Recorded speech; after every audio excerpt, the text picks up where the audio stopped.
Hi, Nirmala Hosamani ಕಿಚನ್ಗೆ ಸ್ವಾಗತ. ಇವತ್ತು ಅನ್ನದಿಂದ ಒಂದು ಬುತ್ತಿ ಮಾಡಿ ತೋರ್ಸಾಕತ್ತೇನೆ. ಅನ್ನದ ಬುತ್ತಿನೂ ಅಂತಾರೆ ಮತ್ತು ಮೊಸರು ಬುತ್ತಿನೂ ಅಂತಾರೆ. ಇದು ರಾತ್ರಿ ಮಿಕ್ಕಿದ ಅನ್ನ ಇತ್ತು. ನೀವು ಬೇಕಾದ್ರೆ ರಾತ್ರಿ ಮಿಕ್ಕಿದ ಅನ್ನದಲ್ಲೇ ಮಾಡ್ಕೋಬಹುದು, ಇಲ್ಲಾಂದ್ರೆ ಬಿಸಿ ಅನ್ನ ಮಾಡಿ ಅದನ್ನು ಆರು ತೆಗೆದು ಮಾಡ್ಕೋಬಹುದು. ನಾ ಮಾಡೋ ವಿಧಾನನೂ ಹೇಳ್ತೀನಿ, ಅದಕ್ಕೆ ಏನೇನು ಸಾಮಗ್ರಿಗಳು ಅನ್ನೋದು ಹೇಳ್ತೀನಿ. ಈಗ ಇಷ್ಟ ಅನ್ನ ಆಯ್ತಿದು, ಇದಕ್ಕೇನು ಸಾಮಾನು ಬೇಕನ್ನೋದು ಹೇಳ್ತೀನಿ.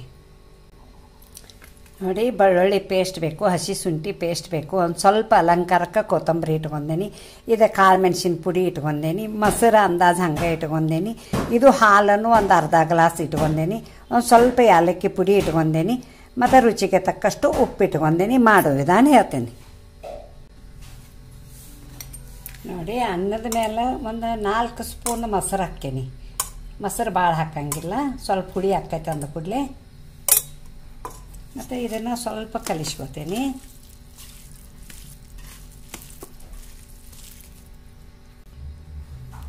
ನೋಡಿ, ಹಾಲನ್ನು ಸ್ವಲ್ಪ ಹಾಕ್ತೇನೆ. ಹಾಲು ಯಾಕೆ ಹಾಕ್ತೇನಂದ್ರೆ ಸ್ವಲ್ಪ ಇದು ಅನ್ನಿಸ್ತೈತಿ, ಅದು ಬುತ್ತಿ ಸಪ್ಪಗೆ ಅನ್ನಿಸ್ತೈತಿ, ಹುಳಿ ಹುಳಿ ಅನ್ಸಂಗಿಲ್ಲ, ಚಲೋ ಆಕತಿ ಬಾಯಾಗ. ಅದಕ್ಕೆ ಒಂದು ಸ್ವಲ್ಪ ಹಾಲು ಹಾಕಾಕತ್ತೀನಿ. ಅಂದಾಜು ಹಂಗೆ ಇಟ್ಕೊಂಡೇನಿ ನಾನು, ಸ್ವಲ್ಪ ನೋಡಿ ಹಾಕಿದ್ದೀನಿ.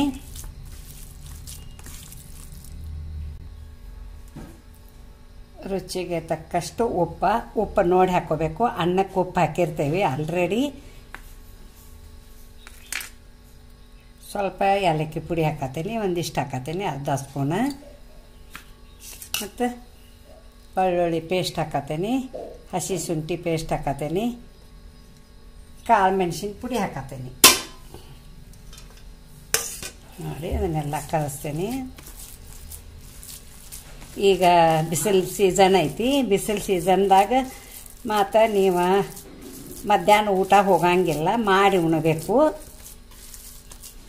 ಮತ್ತು ರುಚಿನೂ ಹತ್ತತಿ, ಒಂದು ತುತ್ತು ಹೆಚ್ಚಿಗೆ ಊಟ ಮಾಡ್ತೀರಿ. ನೋಡಿ, ಮಾಡಿದ್ದೀನಿ, ರೆಡಿ ಆಗೈತಿ. ಇನ್ನೊಂದು ಸ್ವಲ್ಪ ಅಲಂಕಾರಕ್ಕೆ ಕೊತ್ತಂಬರಿದು ಹಾಕ್ತೀನಿ. ನೋಡಿ, ರೆಡಿ ಆಗೈತಿ. ಮತ್ತು ಈಗ ಇದನ್ನು ತೆಗೆದು ತೋರಿಸ್ತೀನಿ.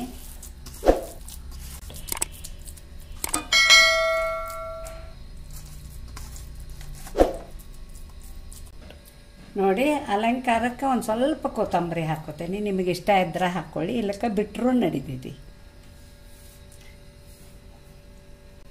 ನೋಡಿ, ಮೊಸರು ಬುತ್ತಿನೂ ಅಂತಾರೆ, ಅನ್ನದ ಬುತ್ತಿನೂ ಅಂತಾರೆ. ರೆಡಿ ಮಾಡಿದಾನ. ಮಧ್ಯಾಹ್ನ ಬಿಸಿಲಾಗ ಮಾಡಿ ಉಣ್ಣಿ, ಹಸು ಇರ್ತೈತಿ, ಒಂದು ತುತ್ತು ಊಟ ಹೆಚ್ಚು ಜಾಸ್ತಿ ಮಾಡ್ತಾರೆ. ಮತ್ತು ಇದಕ್ಕೊಂದು ಲೈಕ್ ಕೊಡಿ, ಶೇರ್ ಮಾಡಿ, ಕಮೆಂಟ್ ಕೊಡಿ, ಸಬ್ಸ್ಕ್ರೈಬರ್ ಮಾಡಿ, ಪಕ್ಕದಲ್ಲಿ ಬೆಲ್ ಐಕಾನ್ ಮಾಡಿ. Thank you.